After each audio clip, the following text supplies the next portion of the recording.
Bẹ́ẹ̀ bá gbọ́ pé nìkan dolóògbé nísìn, ọ̀pọ̀lọpọ̀ àwọn èèyàn á jáde. Wọ́n á bẹ̀rẹ̀ sí ní pòkìkí àwọn ohun tó ti gbáyé ṣe.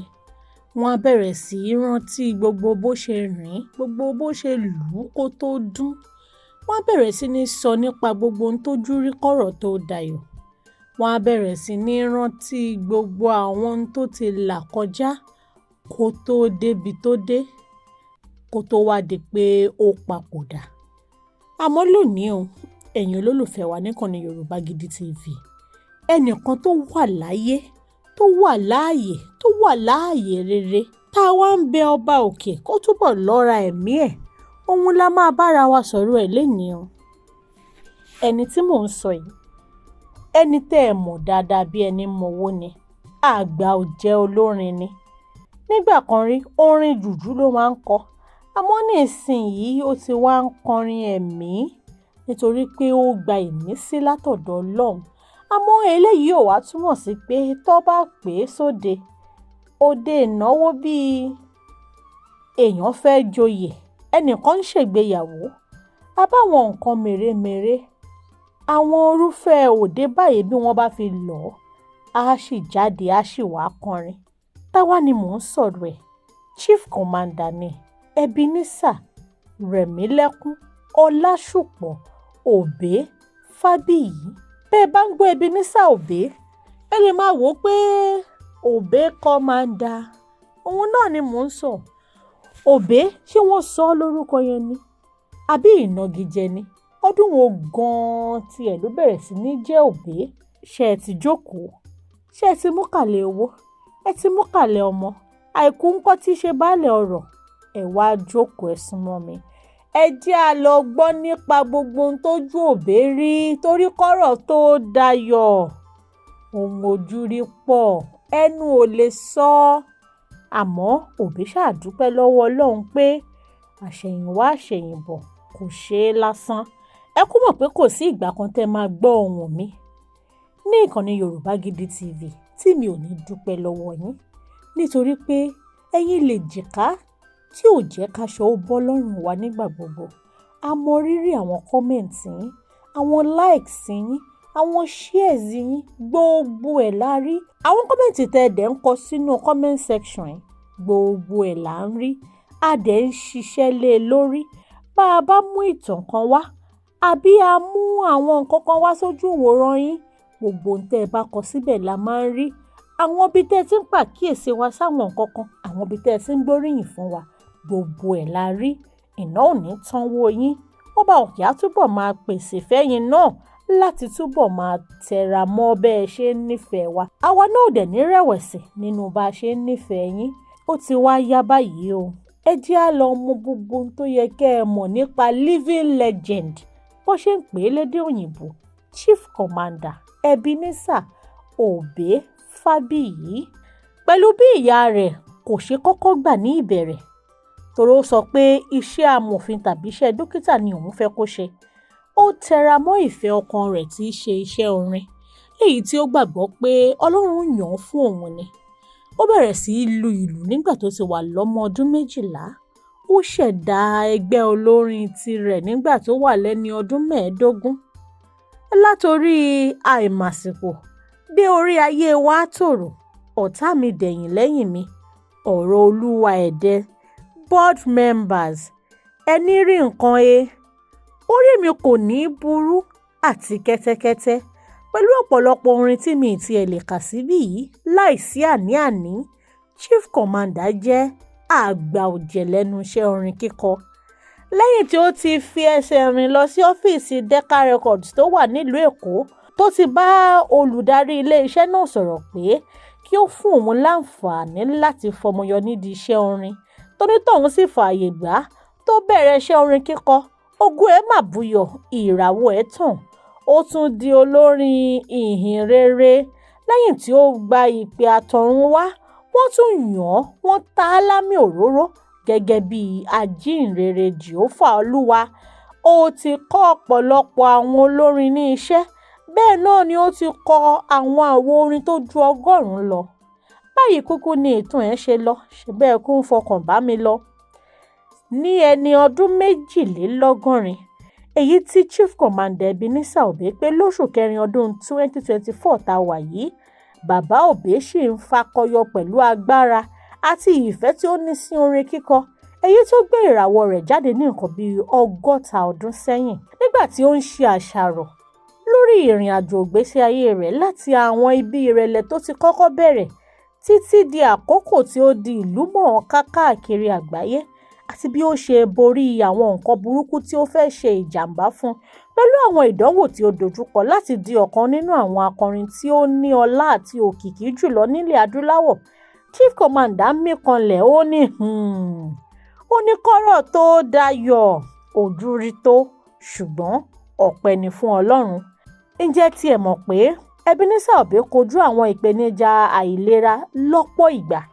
Ní ọdún 1980, Chief Commander dojúkọ àìlera kan tí ó nílò iṣẹ́ abẹ fún, ó sì lọ ṣe é nílùú London. Lákòókò tá à ń sọ yìí náà, bẹ́ẹ̀ bá máa rí Chief Commander, ó ń lo ọ̀pá láti fi ṣìkejì ẹsẹ̀ kó bá lè rìn ní, léyìí tí ó ń jẹ́ olùránnilétí ipò àgbà àti oore ọ̀fẹ́ pẹ̀lú agbára Ọlọ́run ní gbogbo ìgbà tó ń kojú àìlera. Láìpẹ́ yìí gan-an, Obey tún ṣiṣẹ́ abẹ prostate míì nílé ìwòsàn Kèlání tó wà nílùú Èkó. Àwọn ìṣòro tó jẹyọ lẹ́yìn iṣẹ́ abẹ yìí pọ̀ gan-an ni, ṣùgbọ́n Chief Commander sọ pé pẹ̀lú àánú Ọlọ́run òun borí. Ṣé ẹ rántí pé ọ̀pá ló fi ń rìn báyìí? Tàbí kó gba ìrànlọ́wọ́ lọ́dọ̀ àwọn èèyàn míì láti lè dúró, tàbí kí ó fi rìn láti ibìkan síbìkan, léyìí tí ó jìnnà gidi sí ìlera pípé tí ó ti jẹ̀gbádùn láti àwọn ọjọ́ tó ti lò sẹ́yìn. Àmọ́ ṣá Chief Commander gbà pé gbogbo ẹ̀ ló ń sàmì sí agbára ìmúdúró Ọlọ́run. Àwọn àdánwò wọ̀nyí tí ó ti dojúkọ mú kí ó mọ rírì Ọlọ́run, ó sì mú kí ìmọrírì rẹ̀ kó jinlẹ̀ sí i lọ́dọ̀ Ọlọ́run. Bí Obey bá máa kọrin ní ìsìn, á jókòó kọ́ ni, ṣùgbọ́n eléyìí ò túmọ̀ sí pé ohun yẹn ò sí ń bẹ̀ ọ́. Bẹ́yìn náà mọ̀, bó Obey bá ti bẹ̀rẹ̀, táwọn onílù fìlù sí, ìjó ti yá nìyẹn. Olóyè Ebenezer Obey sọ pé òun kò lè fẹ̀yìntì nídìí iṣẹ́ orin o. Ó ní bí òun bá dáwọ́ iṣẹ́ orin kíkọ dúró, á dàbí ẹni pé nǹkan kan máa kú nínú ayé òun ni. Orin jẹ́ nǹkan pàtàkì tí òun nífẹ̀ẹ́ sí, ó tún jẹ́ orísun ayọ̀ fún òun. Nígbà tí bàbá Obey bá ń kọrin, inú rẹ̀ á máa dùn gan-an ni. Látàrí bí àwọn èèyàn ṣe ń gbádùn orin tí ó ń kọ, ó máa ń jẹ́ nǹkan ayọ̀ fún un tí ó bá ń kọrin tí ó sì rí bí àwọn ẹlòmíín ṣe ń dunnú látara orin tí òun ń kọ. Orin jẹ́ nǹkan pàtàkì tí ó ń ṣe àtìlẹ́yìn fún Chief Commander nígbà gbogbo. Gẹ́gẹ́ bí ìṣe àwọn àwùjọ olórin ilẹ̀ Yorùbá lórílẹ̀‐èdè Nàìjíríà tí wọ́n ń kọrin fàájì lágbo kí àwọn èèyàn yọ̀tọ̀mí, ẹgbẹ́ olórin Ebenezer Obey tí wọ́n ń pe orúkọ rẹ̀ ní The Inter-Reformers Band, wọ́n pegedé lágbo aláré. Wọ́n á kọrin kí àwọn olówó ní Nàìjíríà, wọ́n á tún máa kọrin kí àwọn oníṣòwò. Ní sáà tí à ń lò lọ́wọ́ yìí, olóyè Ebenezer Obey tún jẹ́ olókìkí lẹ́ka àwọn akọrin ẹ̀mí Kristẹni. Láti ìbẹ̀rẹ̀ ọdún 1990, òun ló ti fẹ̀yìntì sínú iṣẹ́ orin Kristẹni tí kò sì fi bẹ́ẹ̀ kọ orin mílíkì mọ́ àfi tó bá lọ sójú agbo tí wọ́n pè é sí. Ó pọn dandan kí n jẹ́ kẹ́ ẹ mọ̀ pé Chief Commander ní ìbámu pẹ̀lú bí àwọn olólùfẹ́ rẹ̀ ṣe ń pè é, ó ti kọrin pẹ̀lú gbajúgbajà olórin ẹ̀mí Pásítọ̀ Kúnlé Àjàyí lásìkò tí onítọ̀hún ń sàmì 30 ọdún tó ti ń kọrin lórí ìtàgé èyí tí wọ́n ṣe nípínlẹ̀ Èkó. Ṣé ẹ ti wá súnmọ́ mi ní bíbá yẹn olólùfẹ́ wa? Àìtí ìbẹ̀rẹ̀ rárá o, ìfáàrà ṣì nìyẹn. Ẹ wá jókòó, bẹ́ẹ̀ bá tí ìjókòó, ẹ farabalẹ̀ kẹ́ ẹ wo fídíò yìí nítorí pé mo ṣẹ̀ṣẹ̀ fẹ́ máa ṣí láwẹ́láwẹ́ kí n máa mú ní ṣísẹ̀ntẹ̀lé ni. Ìlọ́ ti yá mi o, ṣó ti yá ẹ̀yin? Ebenezer Rẹ̀mílẹ́kún Àrẹ̀mú Ọlásùpọ̀ Obey Fábíyì MFR ni wọ́n bí lọ́jọ́ 3 oṣù kẹrin ọdún 1942. Ọ̀pọ̀ èèyàn ló mọ̀ ọ́ sí Ebenezer Obey. Àgbà ọ̀jẹ̀ olórin jùjú ni tí í ṣe ọmọ bíbí orílẹ̀-èdè Nàìjíríà. Orúkọ màmá rẹ̀ ni abilékọ Abigail Oyèdàmọ́lá Àbẹ̀kẹ́ Fábíyì ọmọ Toríọlá tí wọ́n jẹ́ ọmọ wọn nílùú Òwu nílùú Abẹ́òkúta. Bàbá rẹ̀ ni olóyè Nathaniel Ọláṣẹ́wò Fábíyì tó jẹ́ ọmọ wọn ní Kéèsì nílùú Abẹ́òkúta. Ìdọ̀gọ̀, abúlé kékeré kan nípínlẹ̀ Ògùn ní orílẹ̀-èdè Nàìjíríà ni wọ́n bí i sí. Ìlú Ìdọ̀gọ̀ jẹ́ agbègbè ìgbèríko tó wà níjọba ìbílẹ̀ Gúúsù Yewa nípínlẹ̀ Ògùn, 100 kìlómítà sí apá àríwá ìpínlẹ̀ Èkó. Bàbá Obey, ìyá rẹ̀ àti àwọn ẹ̀gbọ́n rẹ̀ méjèèjì ti fìgbà kan rí gbé ní ojúlé kejì Lawansin Crescent ní Káyọ̀dé Street, Mushin nípínlẹ̀ Èkó. Láti lè rí owó kẹ́kọ̀ọ́ níléèwé ní kùtùkùtù ọjọ́ ayé rẹ̀, òun ni Obey ti sakítí mápá. Ó ti tètè mọ̀ pé ẹni bá fẹ́ joyin inú àpáta kì í wẹnu àáké. Ebenezer Obey ṣe àwọn iṣẹ́ kan bíi kó máa bá wọn gbé báàgì sìmẹ́ǹtì tàbí kí ó lọ ṣiṣẹ́ ní àwọn iléeṣẹ́ tí wọ́n ti ń ṣe búlọ́ọ̀kù kọ́lé. Kódà ó tún bá wọn vendor òwe ìròyìn tàwé ìròyìn kí owó ṣáà ti pé ni. Chief Commander ni ọmọ tó kéré jùlọ nínú àwọn ọmọ mẹ́tẹ̀ẹ̀ta tí òbí wọn bí. Ebenezer Fábíyì lọ sí ilé ẹ̀kọ́ alákọ̀ọ́bẹ̀rẹ̀ Methodist Primary School Ìdọ̀gọ̀ nípínlẹ̀ Ògùn láàrin ọdún 1948 sí ọdún 1954 kí ó tó kọjá lọ sí Methodist Secondary Modern School Abẹ́òkúta nípínlẹ̀ Ògùn fún ẹ̀kọ́ girama. Ó kẹ́kọ̀ọ́ níbẹ̀ láti ọdún 1955 di ọdún 1958. Ebenezer Obey lásìkò tí ó ń tàkùrọ̀sọ pẹ̀lú àwọn oníròyìn lọ́jọ́ kan ṣàlàyé pé bí òun bá bojú wo ìrìn àjò òun nídìí iṣẹ́ orin kíkọ, òun gbàgbọ́ pé Ọlọ́run ní ètò fún ayé òun ni. Ó sọ síwájú sí i pé òun mọ̀ọ́mọ̀ yan iṣẹ́ orin kíkọ láàyò ni. Ó ní ìpè láti ọ̀dọ̀ Ọlọ́run ni. Àwọn àmì tí ó sì ń tọ́ka sí àwọn ìmísí àtọ̀runwá yìí, òun ni ó ti ń farahàn láti ìbẹ̀rẹ̀ ìgbésí ayé òun. Ìyá Ebenezer Obey kíyèsí pé Chief Commander ní ìfẹ́ tó jinlẹ̀ sí orin kíkọ. Olùṣọ́ àgùntàn ilé ìjọsìn tí wọ́n ń lọ tún sọ àsọtẹ́lẹ̀ pé Ebenezer máa di olórin lọ́jọ́ ọ̀la. Pẹ̀lú bí ìyá rẹ̀ ṣe kọ́kọ́ kọ̀ jálẹ̀ pé kò ní kọrin nítorí àwọn ìbẹ̀rù pé bóyá kò ní kọjú mọ́ ẹ̀kọ́ rẹ̀ mọ́, Ebenezer ò gbọ́ o. Níṣe ni ó ń tẹnpẹlẹ mọ́ ìfẹ́ rẹ̀ sí orin kíkọ. Nígbà tí ó pé ọmọ ọdún 15, ó ṣèdásílẹ̀ ẹgbẹ́ olórin rẹ̀ àkọ́kọ́ lọ́dún 1957. Ó gbàgbọ́ pé Ọlọ́run rán òun wá sí ayé ni láti wá jẹ́ iṣẹ́ pàtàkì pẹ̀lú orin. Bí Chief Commander ṣe ń ṣí ìwé ìrántí, ó rántí bí gbogbo rẹ̀ ṣe bẹ̀rẹ̀ lóṣù kẹrin ọdún 1942 nígbà tí wọ́n bí òun. Oríṣiríṣi àwọn àmì ló farahàn. Nígbà tí ìyá rẹ̀ ṣe àkíyèsí wípé ní gbogbo ìgbà ni ó máa ń rá lọ sí ààyè àwọn akọrin ṣọ́ọ̀ṣì, á tẹ̀lé débẹ̀, á lọ gbé. Ṣùgbọ́n Ebenezer á tún máa rá padà lọ sí ààyè àwọn akọrin yìí náà ni. Obey rántí pé ìyá òun sọ fún òun pé lọ́jọ́ kan olùṣọ́ àgùntàn ilé ìjọsìn tí àwọn ń lọ gbé òun kúrò lọ́wọ́ ìyá òun. Ó sì kéde bí wòlíì pé ọmọ yìí tí mo gbé dání o, ọ̀dọ̀ àwọn akọrin ló máa yà sí, pàápàá jùlọ lọ́dọ̀ àwọn tí wọ́n ń lo irinṣẹ́ orin. Olórin ni ọmọ yìí máa dì tó bá dàgbà. Bẹ́ẹ̀ ni gbogbo ìrìn àjò náà ṣe bẹ̀rẹ̀. Ó ń rí ìṣípayá orin lọ́dọ̀ àwọn ẹgbẹ́ akọrin ní ṣọ́ọ̀ṣì wọn. Bí Chief Commander ṣe ń dàgbà sí i, ó padà di ọmọ ẹgbẹ́ akọrin ṣọ́ọ̀ṣì àti ọmọ akọrin iléèwé wọn. Nígbà tí ó máa pé ọmọ ọdún 12, ó bẹ̀rẹ̀ sí í darí ẹgbẹ́ ọmọ olórin kan, bó tilẹ̀ jẹ́ pé òun ló kéré jù láàrin wọn. Nígbà tó jẹ́ pé ọmọ ọdún 12 péré ni. Ṣùgbọ́n ìyá rẹ̀ kò fẹ́ràn bí ó ṣe ń léwájú ẹgbẹ́ olórin. Kàkà bẹ́ẹ̀, ó tẹ́ ẹ lọ́rùn kó dúró gẹ́gẹ́ bí ọmọ ẹgbẹ́ akọrin ṣọ́ọ̀ṣì nìkan. Lọ́jọ́ kan, ìyá Chief Commander béèrè lọ́wọ́ ẹ̀ pé kí ni ó ń ṣe ẹ́ gan pàtó Ọláṣùpọ̀? Kí ni ìdí tó fi fẹ́ di onílù?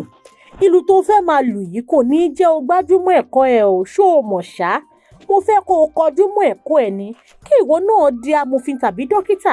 Ìwọ náà mọ bí ó ṣe máa dùn tó bí àwọn èèyàn bá ń pè mí ní ìyá dókítà tàbí ìyá agbẹjọ́rò. Ìyá rẹ̀ tún tẹ̀síwájú pé Ebenezer, ṣé o nífẹ̀ẹ́ sí ọkọ̀ ayọ́kẹ́lẹ́ onígbádùn ni? Orúkọ tí wọ́n máa ń pe ọkọ̀ ayọ́kẹ́lẹ́ ńlá lásìkò yẹn nìyẹn. Obey ní òun kú dáhùn pé òun nífẹ̀ẹ́ sí àwọn ọkọ̀ ayọ́kẹ́lẹ́ onígbádùn àti àwọn ohun tó dára. Ìyá rẹ̀ á bá dá lóhùn pé tó bá jẹ́ pé o nífẹ̀ẹ́ sírú nǹkan bẹ́ẹ̀ yẹn, ṣé ni kó o kọjú mọ́ ìwé ẹ̀ o, nítorí pé ìwé lọ́nà tó o máa fi ra irúfẹ́ àwọn nǹkan tó fẹ́ yìí. Ìyá rẹ̀ wá ní kó ṣèlérí fún òun pé òun ò ní jáde láti lọ lu ìlù mọ́. Obey ní òun á ṣèlérí pé òun ò ní darapọ̀ máwọn onílù mọ́. ṣùgbọ́n lọ́jọ́ kejì báyìí tóun bá ti bẹ̀rẹ̀ sí ní gbọ́rọ̀ òòlù, òun á ṣáà wá bí sá lọ jáde ní ṣáá láti lọ sọ́dọ̀ àwọn onílù tóun ń gbọ́ tí wọ́n ń lùlù yìí. Òun ò tiẹ̀ mọ nǹkan pàtó tó ń gbé òun jáde, ṣùgbọ́n Ebenezer Obey sọ pé bóun bá ti dọ́dọ̀ àwọn onílù tóun darapọ̀ máwọn olórin, ọkàn òun á máa balẹ̀, inú òun á sì máa dùn. Bó bá wá dalẹ́, ìyá Ebenezer wá máa wá sọ́dọ̀ àwọn olórin àtàwọn onílù pẹ̀lú fìtílà ẹ̀ lọ́wọ́, á lù ú lálùbami, á fi etí ẹ̀ fà á padà sílé. Ìyá rẹ̀ á máa tẹnu mọ́ pé òun fẹ́ kí ó kẹ́kọ̀ọ́ gboyè níléèwé ni. Àwọn ìṣòro tí ó ń kojú lọ́dọ̀ ìyá rẹ̀ yìí, ṣíbíṣe ló yẹ kí orin yìí máa kúrò lọ́kàn ẹ̀. Ìfẹ́ orin túbọ̀ ń gbilẹ̀ sí lọ́kàn Obey ni o. Ní ọjọ́ kan, ó béèrè lọ́wọ́ ìyá rẹ̀ pé kí tiẹ̀ nìdí pàtàkì tí ẹ̀ fi fẹ́ kí n máa lùlù tàbí kí n máa kọrin. Ìyá rẹ̀ dá lóhùn pé àwọn onílù máa ń mu sìgá, wọ́n máa ń mu gbó. Òun ò sì fẹ́ kí ọmọ òun kankan wọ́n máa mu gbó tàbí sìgá. Chief Commander wá ṣèlérí fún ìyá rẹ̀ pé lóòótọ́ ni òun nífẹ̀ẹ́ síṣẹ́ orin kíkọ àti ìlù lílù, ṣùgbọ́n òun ò ní bá wọn mu sìgá tàbí igbó. Ká má rí ni Paul wí. Lẹ́yìn tí ó ṣe ìlérí yìí, ó ṣèdásílẹ̀ ẹgbẹ́ olórin tirẹ̀ nítorí pé àwọn àgbàlagbà olórin àti onílù kò kọbi ara sí i mọ́ nítorí ìyá rẹ̀ ti sọ ìjà lù wọ́n láìmọye ìgbà pé àwọn ni wọn ò jẹ́ kó dojúkọ ẹ̀kọ́ rẹ̀. Ẹ̀yin olólùfẹ́ wa, ṣé ń fọkàn bá mi lọ? Ṣẹ́yìn náà ń rí i pé kọ́rọ̀ tó dayọ̀ òjò a máa rí tó? Ìtàn Ebenezer Obey Fábíyì, òun là ń sọ fúnra wa lónìí. Kẹ́ ẹ bá máa mọ̀ pé ní bá fẹ́ joyin inú àpáta kì í wẹnu àáké. Ebenezer Obey bẹ̀rẹ̀ iṣẹ́ gẹ́gẹ́ bí akọ́ṣẹ́mọṣẹ́ olórin láàrin àwọn ọdún 1950s lẹ́yìn ìgbà tí ó kó wá sílùú Èkó. Látàrí èyí, ó ṣèdásílẹ̀ ẹgbẹ́ akọrin akọ́ṣẹ́mọṣẹ́ tirẹ̀. Ó dá ẹgbẹ́ olórin tirẹ̀ sílẹ̀ gan-an ní Ronto ní ẹni ọdún 15, ìyẹn lọ́dún 1957. Lẹ́yìn tí Obey parí ìkọ́ṣẹ́ orin kíkọ ẹ̀ lábẹ́ ìdarí ẹgbẹ́ olórin Fatai Rolling Dollar. Fatai kan náà yẹn náà ni wọ́n kéré sí nọ́mbà wa. Òun ni Obey lọ kọ́ṣẹ́ orin lọ́dọ̀ ẹ̀. Obey wá ṣèdásílẹ̀ ẹgbẹ́ olórin tó ń pe orúkọ rẹ̀ ní The International Brothers lọ́dún 1964. Orin High Life Juju Fusion òun ni wọ́n ń kọ. Ẹgbẹ́ olórin yìí kan náà ni wọ́n yí padà sí ẹgbẹ́ olórin Inter-Reformers ní ìbẹ̀rẹ̀ àwọn ọdún 1970s. Wọ́n ní ọ̀pọ̀ àwo orin jùjú tí wọ́n ṣe síta lábẹ́ ìdarí West African Decca Musical Label. Obey bẹ̀rẹ̀ sí gbìyànjú pẹ̀lú orin Yorùbá tààrà. Òun pẹ̀lú àwọn ẹgbẹ́ akọrin rẹ̀ bẹ̀rẹ̀ sí ní fi àwọn ohun èlò orin bí ìlù, gìtá àti gángan kún orin tí wọ́n ń kọ. Àwọn ohun tó ya Obey sọ́tọ̀ láàrin àwọn olórin yòókù, òun ni bí ó ṣe ń lo èdè Yorùbá. Àṣà Yorùbá pọ́nbélé ni ó fi ń ṣàlàyé ohun tó ń lọ láwùjọ, tí a sì kọ lórin tí àwọn elégbé rẹ̀ á lùlù sí, àwọn olùgbọ́ rẹ̀ á tún jó sí. Ọ̀pọ̀ èèyàn kò lè ṣerúfẹ́ nǹkan yìí o. Àmọ́ ṣá, báwo ni Obey ṣe di ẹni tó ń lọ sí Decca Records?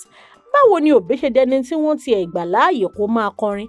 Báwo ni Obey ṣe di olókìkí? Ẹ súnmọ́ mi níbí. Ìtàn yẹn gan-an mo fẹ́ mẹ́nu báyìí.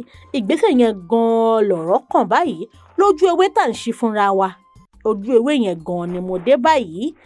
Ní ọjọ́ tí Obey pinnu pé òun nílò láti gbé àwọn ìgbésẹ̀ kan láti lè mú ìtẹ̀síwájú bá ọ̀rọ̀ ayé òun, Obey fi ẹsẹ̀ rìn nítorí kò ní owó mọ́tò. Ó rìn láti Mushin lọ sí olú iléeṣẹ́ Decca Records tó wà ní òpópónà Abibu Ọ̀kí nísàlẹ̀ Èkó, ìyẹn Lagos Island. Ẹ̀yin náà ẹ wo Mushin sí Lagos Island. Ibi tí Decca Records ti máa ń ṣe àwọn àwo orin wọn ló wà ní abúlé ọjà ní Yaba, ṣùgbọ́n ọ́fíìsì tí àwọn alẹ́nulọ́rọ̀ tó máa buwọ́ lu orin tó fẹ́ kọ wà, olú iléeṣẹ́ wọn ni, tíyẹn sì wà ní Lagos Island. Nígbà tí Obey máa rìn dé iwájú olú iléeṣẹ́ Decca Records, gateman tó wà lẹ́nu ọ̀nà kò fẹ́ kí Chief Commander wọlé, ṣùgbọ́n Obey sọ fún un pé ìràwọ̀ ọjọ́ iwájú mà lòun, ṣó tiẹ̀ mẹ́ni tó wà níwájú ẹ̀ ṣá. Àṣẹ̀yìnwá àṣẹ̀yìnbọ̀, pẹ̀lú ìlọ́ra, gatemanu yìí ṣí ilẹ̀kùn fún un kó wọlé.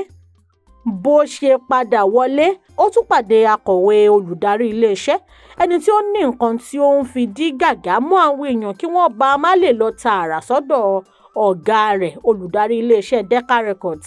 Ó dé ọ̀dọ̀ akọ̀wé yìí, ó bá tíyẹn ti fi gàgá dí ọ̀nà kí ẹnikẹ́ni má lè wọlé tààrà sọ́dọ̀ ọ̀gá. Bí chief commander kékeré nígbà náà ṣe déwájú akọ̀wé, ìyẹn náà kò fẹ́ kó wọlé sọ́dọ̀ ọ̀gá. Ó béèrè lọ́wọ́ ẹ̀ pé ta ni wọ́n gan pàtó. Obey tún dáhùn pé ìràwọ̀ lọ́jọ́ iwájú mà ni òun. Akọ̀wé wo Obey tìkàtẹ̀gbin, ṣe bẹ́ẹ̀ tí ẹ̀ rántí pé Obey ti làágùn jìnnà látàrí ìrìn tó ti rìn láti Mushin dé Lagos Island. Akọ̀wé ní ó ṣòun láàánú pé alákòóso àwọn eléré ò tiẹ̀ sí nílé kó padà wá. Ṣùgbọ́n bí wọ́n ṣe ń fa ọ̀rọ̀ yìí tí Obey ò gbà, olùdarí Decca Records òyìnbó aláwọ̀ funfun gbọ́ sí i. Ó tẹ bẹ́ẹ̀lì. Akọ̀wé kí ló ṣẹlẹ̀ ń bẹ̀ yẹn?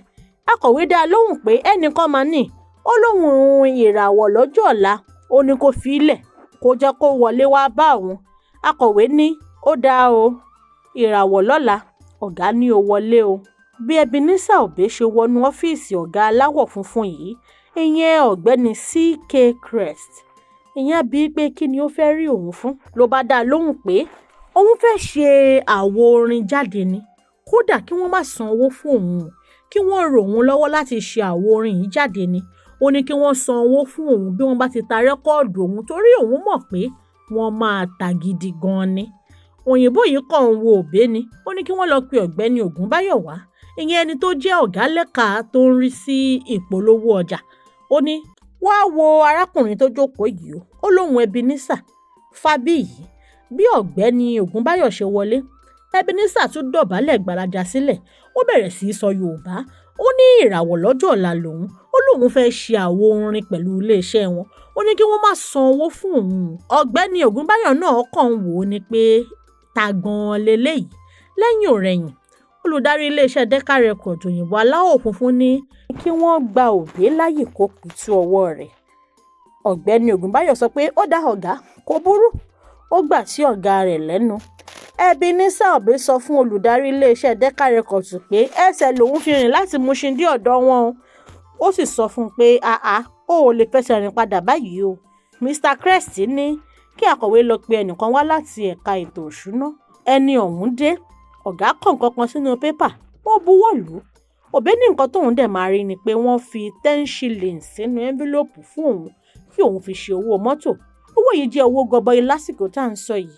Ó tún kọ̀wé pé kí wọ́n gba òun láàyè láti wá kọ orin, kí òun sì ṣe àwo orin ní ọ̀dọ̀ wọn ní abúlé ọjà, ìyẹn ní Yàbá.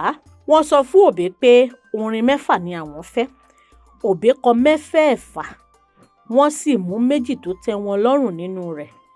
Ọ̀kan ni ẹ wá wo ohun ojú mi rí, èèmọ̀ àrà mèrírí, mo rórí ológbò látẹ. Orin yìí ní í ṣe pẹ̀lú ọkùnrin kan tó mú torchlight àti pláyà jáde láti lọ jalè ní ṣọ́ọ̀bù ẹnìkan lálẹ́. Ó mọ̀ pé ó ṣeé ṣe kí wọ́n ti fi iná mọ̀nàmọ́ná sára géètì. Látàrí ìdí èyí, ó ti mú irinṣẹ́ dání. Bó ṣe dẹnu géètì, ó fi pláyà gé wáyà iná kúrò. Ọkùnrin yìí rò pé wọ́n ti yọ iná kúrò lára wáyà ni. Ṣùgbọ́n ẹni tó ní ṣọ́ọ̀bù yìí mà gbọ́n gidi o. Bí arákùnrin olè yìí ṣe gé wáyà, níṣẹ́ ló gan mọ́bẹ̀ títí di ọjọ́ kejì tílẹ̀ fi mọ́ ba. Bílẹ̀ ṣe mọ́, oníṣọ́ọ̀bù bá ń bẹ̀. Èrò pé bìbà síbẹ̀. Wọ́n rí ọkùnrin yìí káwọn ọlọ́pàá tó dé láti wá yanjú ọ̀rọ̀ rẹ̀. Ọ̀rọ̀ ìkúkú ló ṣẹlẹ̀ ní Adékúnlé Street, Ọlọ́run ṣògo Mushin. Obey sì rò pé kóun kọrin nípa ìṣẹ̀lẹ̀ yìí. Orin kejì tí Obey kọ tí Decca Records gbà wọlé fún ìgbà àkọ́kọ́ ni ó pe àkọlé rẹ̀ ní Má kánjú ọlá, ọlá ò rebì kan, ará mi lọ fi pẹ̀lẹ́ wówó. Lọ́jọ́ náà lọ́hùn-ún, àṣà tó wà lásìkò tí wọ́n bá fẹ́ kéde olórin kan àti orin rẹ̀ ni pé wọ́n máa pe àwọn alágbàtà olórin jákèjádò gbogbo ibi tí wọ́n wà pé kí wọ́n wá jókòó gbọ́ orin náà, kí wọ́n sì wá ra àwo orin yìí. Bí àwọn alágbàtà orin kò bá rà tó àwo orin 500, àwọn iléeṣẹ́ olórin kò ní kéde irúfẹ́ olórin bẹ́ẹ̀ fáráyé nítorí pé wọ́n máa wò ó pé kò lè pawó wọlé. Lẹ́yìn tí gbogbo àwọn olórin ti gbọ́ orin méjèèjì tí Chief Commander kọ́kọ́ kọ, wọ́n ra iye tí wọ́n máa rà, ṣùgbọ́n ó kù ẹyọ 19 kí ó pé òǹkà 500 tí wọ́n nílò. Wọ́n bá pe olùdarí iléeṣẹ́ Decca Records, wọ́n ní ọ̀gá, ìràwọ̀ lọ́la yín ò mà pójú àmì. Fún ìgbà àkọ́kọ́, irú ẹ̀ ò ṣẹlẹ̀ rí. Olùdarí iléeṣẹ́ Decca Records ra orin 15 kí òǹkà náà bá lè jẹ́ 506, 506 copies. Bóbé mà ṣe bẹ̀rẹ̀ nìyẹn o. Chief Commander di olókìkí olórin jùjú. Ó di ẹni tí gbogbo èèyàn ń wárí fún. nígbàkúùgbà tó bá ti wá sí Decca Records lẹ́yìn ìgbà tí ó ti dolókìkí, àfi bíi pé ààrẹ orílẹ̀-èdè ló ń bọ̀ ni, wọ́n á máa múra sílẹ̀ láti gbàlejò rẹ̀. Òbítíbitì èrò ló máa wá dúró dè láti kí i káàbọ̀. Ọjọ́ ń gorí ọjọ́, Obey ń lókìkí sí i, òun pawó wọlé. Òyìnbó aláwọ̀ funfun tó jẹ́ ọ̀gá àgbà ní Decca Records, ọ̀gbẹ́ni Crest, sọ fún Obey lọ́jọ́ kan pé, Ebenezer, mo mà kí ẹ kú oríire. Ó mọ nǹkan tó fẹ́, ó sì sọ̀rọ̀ pẹ̀lú ìgboyà. Ó ní inú òun dùn pé òun ń ra orin 25 kún èyí tí àwọn alágbàtà orin ti rà lọ́jọ́ kìíní àná. Bí bẹ́ẹ̀ kọ́ ni bóun ò bá ṣe pàdánù ìràwọ̀ lọ́la, lọ́jọ́ òní nìyẹn o. Ẹ̀yin olólùfẹ́ wa, nígbà míì àwọn nǹkan kan wà tó jẹ́ pé bó bá ti dé gẹ̀rẹ́gẹ̀rẹ́ tó fẹ́ di ìmúṣẹ báyìí, èèyàn náà máa nílò láti tawọ́ sí i kó bá bẹ̀rẹ̀ sí ní di ìmúṣẹ ni. Bí òyìnbó yìí kò bá ra àwo orin 25 tó kù, ǹjẹ́ ẹ mọ̀ pé Obey á lọ bòmíì? Ó lè pẹ́, ó lè jìnnà, Obey á mà dolókìkí. Àwọn iléeṣẹ́ Decca Records á wá máa wò ó pé àwọn ò bá dẹ̀ mọ̀ o, káwọn náà dẹ̀ ti ṣe tó yẹ káwọn ṣe, ṣèbọ́dún àwọn ló kúkú kọ́kọ́ wá. Ọmọ ọdún 21 ni Ebenezer Obey lọ́dún 1963 nígbà tí òkìkí rẹ̀ bẹ̀rẹ̀ sí ní kàn gidi gan. Nǹkan tí ó ń fẹ́ nìyẹn fẹ̀ẹ̀kàn tẹ́lẹ̀. Ó mọ̀ pé ìràwọ̀ lọ́la lòun. Ó ti mọ gbogbo ọ̀rọ̀ yìí nínú ọkàn rẹ̀ ṣáájú kó tó sọ ọ́ síta. Nǹkan tó dẹ̀ dá lójú gidi ni. Ó ní òun mọ̀ pé orin jẹ́ òpó kan tó ṣe gbòógì nínú ìgbésí ayé òun. Òun sì mọ̀ pé òun morin kọ dáadáa ni. Àgbà ọ̀jẹ̀ kọ̀ǹpósà tún lòun pẹ̀lú. Adéolú Akínsọ̀yà lẹni tó ń wò láwòkọ́ṣe. Tó bá kọ àwọn orin ẹ̀, àgbè á lọ kó fún un pé ẹ bá mi wo orin tí mo kọ yìí. Onítọ̀hún á sì gbóríyìn fún un pé ó ṣe dáadáa. Bọ́lọ́hun kú mọ gbogbo bó ṣe ń ṣe nǹkan ẹ̀. Obey gbàgbọ́ pé Ọlọ́hun mọ̀ọ́mọ̀ ta àmì òróró lóhun lórí láti wá sí inú ayé yìí kóun wá di olórin ni. Gẹ́gẹ́ bí olórin, láti ọmọdé, mo sọ fún yín lẹ́ẹ̀kan pé ọmọ ọdún 21 ni Obey wà tó fi di olókìkí. Ẹ dẹ̀ mọ̀ pé béèyàn bá lókìkí, oríṣiríṣi nǹkan la máa wà. Owó ti wà, àwọn obìnrin oríṣiríṣi. Obey ní ojú òun máa rí tó o. Àwọn obìnrin yìí máa pọ̀ o. Wọ́n pọ̀ débi pé òun ò tiẹ̀ mọ̀ ohun tóun fẹ́ ṣe. Ó ní lásìkò kan òun á máa sọ fọ́lọ́run pé Ọlọ́run mà bá mi ṣe. Ọlọ́run mà dúró tì mí. Àwọn obìnrin yìí pọ̀, báwo ni mo ṣe fẹ́ borí ìdánwò yìí? Ó ní lẹ́yìn ọ̀rẹ̀yìn Ọlọ́run padà gbàdúrà òun. Ó ní ṣùgbọ́n kì í ṣe pé gbogbo ẹ̀ ló wá lọ o. Láwọn ìgbà kan, àwọn ìgbìdánwò yìí pọ̀ débi pé òun ṣubú ara. Àmọ́ òun dúpẹ́ lọ́wọ́ Ọlọ́run pé Ọlọ́run gbèjà òun jà. Ọlọ́run gbàdúrà òun padà bọ̀ sípò. Ebenezer Obey tẹ̀síwájú pé ó jẹ́ nǹkan tó jẹ́ ó fẹ́ẹ́ lè papọ̀ pẹ̀lú gbogbo olórin pé wọ́n á máa dojú kọ káwọn obìnrin máa rọ̀gbà yí wọn ká, wọ́n á máa bọ́ sí páńpẹ́ abo. Ó ní ṣùgbọ́n òun dúpẹ́ lọ́wọ́ Ọlọ́run pé lọ́jọ́ òní òun ti borí ìdánwò. Ká wá bọ́ sórí báwo ni Ebenezer ṣe wá di Obey. Ṣé wọ́n fún un lóbé nílé ni, àbí iléèwé ni, àbí Decca Records ló ti gba Obey ni? Ẹ máa bá mi ká lọ. Ní ìgbà tí Obey wà ní ọmọ kékeré nílé ẹ̀kọ́ alákọ̀ọ́bẹ̀rẹ̀, wọ́n fi ṣe ọ̀kan nínú àwọn aṣojú àwọn ọmọ kíláàsì rẹ̀. Tá a máa sọ fáwọn olùkọ́ pé olùkọ́ wa o, aago báyìí ni kẹ́ wá kọ́ wa. Olùkọ́ wa o, a ti fẹ́ lọ láago. Olùkọ́ wa o, a fẹ́ lọ ṣe kinní kan. Ìyẹn class monitor. Ipò tó dẹ̀ wà yìí, ipò yìí ó ní àwọn ẹ̀tọ́ kéékèèké àti àǹfààní kéékèèké tí ó ń jẹ. Bí àpẹẹrẹ kó máa kó ìwé olùkọ́ lọ sọ́dọ̀ ọ̀gá àgbà nílé, kó dẹ̀ máa kó o bọ̀ ní àárọ̀ ọjọ́ Monday wá sílé ìwé. Ó tún wá ní agbára lórí àwọn ọmọ kíláàsì bíi tirẹ̀.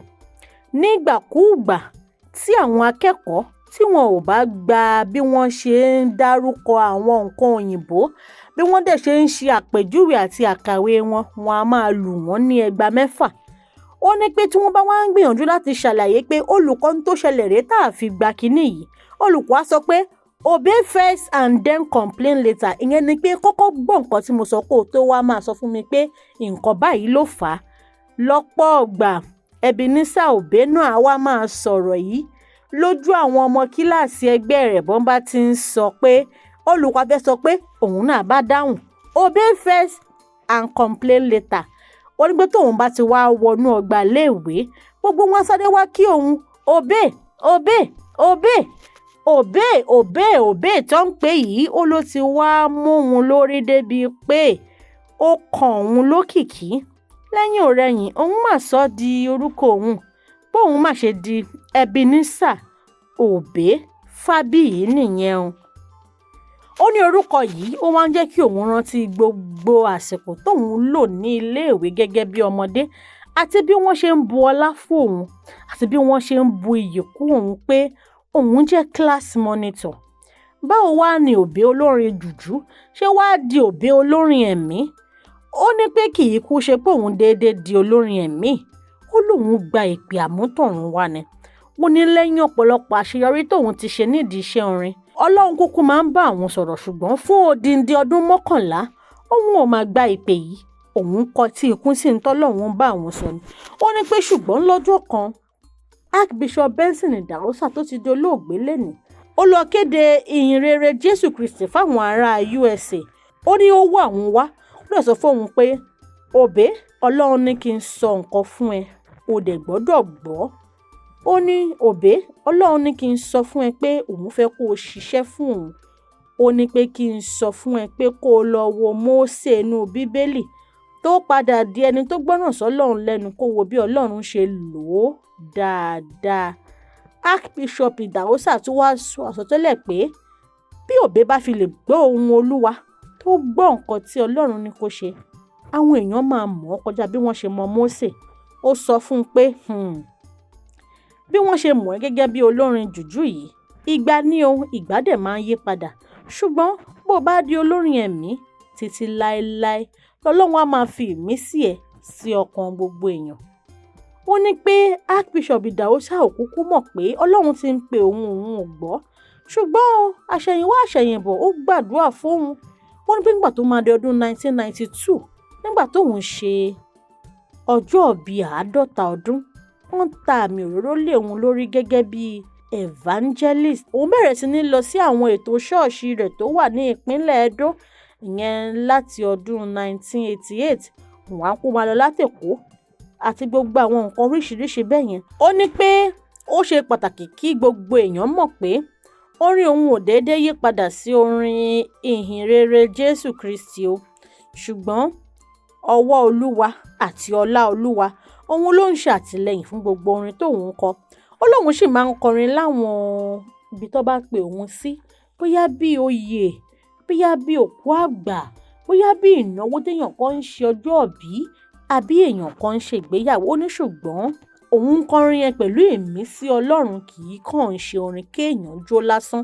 Ebenezer Obey jẹ́ ó di mímọ̀ pé yàtọ̀ sí iṣẹ́ orin kíkọ kéèyàn máa ṣe rẹ́kọ́ọ̀dù tàbí kó níbì kan tó ti ń ṣe rẹ́kọ́ọ̀dù ó jẹ́ nǹkan tí ó ní owó lórí púpọ̀. Ó ní ṣùgbọ́n àwọn tó ń ṣayédèrú nǹkan ọ̀rọ̀ wọn báyìí kì í fẹ́ káwọn tó níṣẹ́ gan kó lè jẹun kánú.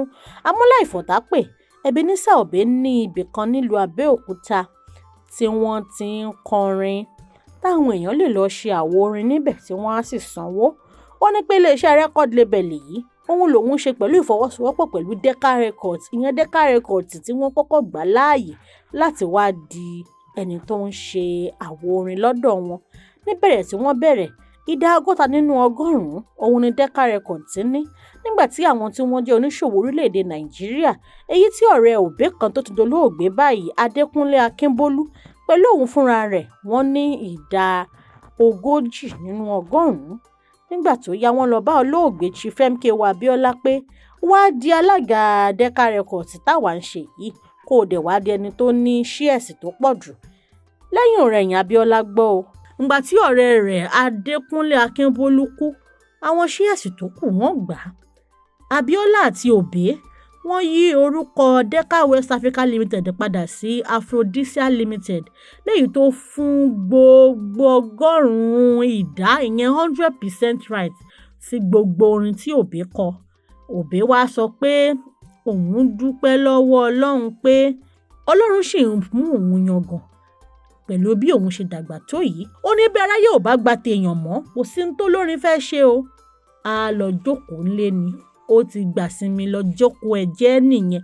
Ó ní ṣùgbọ́n lápá ọ̀dọ̀ tòun àwọn èèyàn wọ́n sì ń fẹ́ tòun ní gbogbo ìgbà. Àmọ́ òòṣà tá a bá ń bọ tá a bá fojú ẹ̀ hàn ọmọdé, ojúbọ òòṣà bí a máa parun ni. Adé ń wò pé inú àwọn ọmọ Ebenezer Obey àbọ̀ ọmọ rẹ̀ wo tiẹ̀ ló ń kọrin. Ọmọ rẹ̀ Tolú Obey, ó ní Tolú Obey ti jogún ìfẹ́ sí orin kíkọ. Òun náà dẹ̀ ń kọrin. Ó ní gbogbo ẹbí òun gan ni wọ́n ń kọrin tàbí kí wọ́n máa lù àbí kí wọ́n máa ta jìtá àbí nǹkan ní kódà àwọn ọmọ òun gan wọ́n ń fi oríṣiríṣi nǹkan hàn òun tóun wò pé ó fẹ́ dàbí pé orin kíkọ jẹ́ àṣà kan nínú ìdílé àwọn tí kò gbọdọ̀ parun. Nínú òun sì dùn. Òun dẹ̀ dúpẹ́ lọ́wọ́ Ọlọ́run pé ẹ̀bùn orin kíkọ yìí ó ti mú ayọ̀, ìdùnnú àti ọ̀pọ̀lọpọ̀ nǹkan wá sí inú ilé àwọn. Obey fẹ́yàwó. Obey fẹ́ arábìnrin Juliana Ọláìdé Olúfádé ní ọdún 1963. Ìyàwó rẹ̀ ní gbogbo èèyàn mọ̀ sí Lady Evangelist Juliana Obey Fábíyì, ẹni tó kú ní Lagos State University Teaching Hospital ní ọjọ́ 23 oṣù kẹjọ ọdún 2011 lẹ́ni ọdún 67. Wọ́n bí ọmọ, wọ́n sì ní ọmọ rẹpẹtẹ. Ẹ̀yin olólùfẹ́ wa níkànnì Yorùbá Gidi TV, ààbọ̀ mi rèé. Ìtàn ìgbésí ayé Chief Commander Ebenezer Obey Fábíyì, ẹni tó dojúkọ ọ̀pọ̀lọpọ̀ nǹkan tó tún sì ń dojúkọ àìlera títí di ọjọ́ ogbó tó wà yìí, ṣùgbọ́n ó sì wà láyé, ó wà láàyè, ó sì ń dúpẹ́ lọ́dọ̀ Ọlọ́run. Nínú ìtàn ìgbésí ayé Obey, èmi kẹ́kọ̀ọ́ méjì o. Àkọ́kọ́ ni pé ẹni bá fẹ́ joyin inú àpáta kì í wẹnu àáké. Ẹlẹ́ẹ̀kejì, bó bá sọ fún ẹ pé rárá, eléyìí ò túmọ̀ sí pé kó o má gbìyànjú, kó o má ṣàkitimápa láti tẹ̀síwájú nínú àwọn nǹkan tó ń wòye pé ó yẹ kó o ṣe tá a ràn ẹ́ lọ́wọ́ láti lè di nǹkan tó o fẹ́ dà. Kí lẹ̀yin rí kọ́ nínú ìtàn Ebenezer Obey? Ẹ ṣeun fún ìfẹ́ tẹ́ ẹ ní sí wa o. Ẹ ṣeun bẹ́ẹ̀ ṣe ń like, comment, share, subscribe sí channel wa. Dámilọ́lá Ayépọ̀lá Ọlọ́runṣẹ̀yẹ lórúkọ mi. Àwa la máa wá, ẹ̀yin la máa bá. Ó dìgbà kan náà. Bàbá Aládò ọmọ àgbáhùn lálá tí ń pàṣẹ ògùn warawara. Bíná bá rómi àgbàgbé ilé tó fẹ́ jó. Bẹ́ẹ̀ tó bá rómi àgbàgbé ariwo tó fẹ́ pa. Bí ṣòro bá fojú kan bàbá Aládò, gbogbo gànàgànà ara àṣòro á sì balẹ̀ pẹ̀sẹ̀. Bí ìgbà ògùn náà bá bọ́ sómi tó dákẹ́jẹ́. Kí ni ìṣòro tó sọra ẹ̀ di ọ̀rẹ́ ìmùlẹ̀ sí Ọlọ́run? Àìsàn wo ló ń ṣe ọ tó ń lọ tó ń bọ̀? Tó ní dandan lá ọ̀run oṣù ní àparò kú sí. Bàbá Aládò fúnra ẹ̀ kún ọkọ̀ òkè. Ògbóǹtarìgì nínú ká fi ewé àti egbò tú ọ̀pọ̀lọpọ̀ sílẹ̀. Bàbá Aládò fúnra ẹ̀ ó ti dé láti abúlé Aládò, ìlú olórílé méje ní ìlú Ìbàrìbà. Ó ṣe pàtàkì kí o tètè kàn sí bàbá Aládò. Wọ́n bá yín fojú inú fojú àgbà wo tí ń yọ yín lẹ́nu lágọ̀ọ́ ara pẹ̀lú àwọn irinṣẹ́ ìgbàlódé. Ẹ má sì gbàgbé àwọn egbòogi wa tó pàṣẹ gbòǹtẹ̀ ìjọba. Lego herbal mixture àti Osconto capsule. Èyí tẹ̀ ń rírà láwọn fámásì káàkiri. Ẹ máa pe bàbá Aládò 08028121088. Yorùbá Gidi TV. Yorùbá Gidi TV òun ni kẹ́ ẹ máa wò nígbà gbogbo. Ẹ fojú yín lóúnjẹ níbi tẹ́ ẹ ti lè kọ́gbọ́n, níbi tẹ́ ẹ ti lè rí àwọn àṣà Yorùbá tó yanjú. Yorùbá Gidi TV òun ló mú ètò rere wálé ayé. Níbi tẹ́ ẹ gbé fẹ́ kọ́gbọ́n, níbi tẹ́ ẹ gbé fẹ́ kọrin. Yorùbá Gidi TV òun ló ń pè yín kẹ́ ẹ máa wò nígbà gbogbo. Yorùbá Gidi TV. Ibi tá a ti ń fún yín láwọn nǹkan tẹ́ ẹ fẹ́, àwọn nǹkan tó ṣàǹfààní tó yẹ kẹ́ ẹ máa wò nígbà gbogbo, nígbàkigbà. Ìbẹ̀lẹ̀ wà yìí máa subscribe sí. Subscribe tẹ subscribe sí. Yorùbá Gidi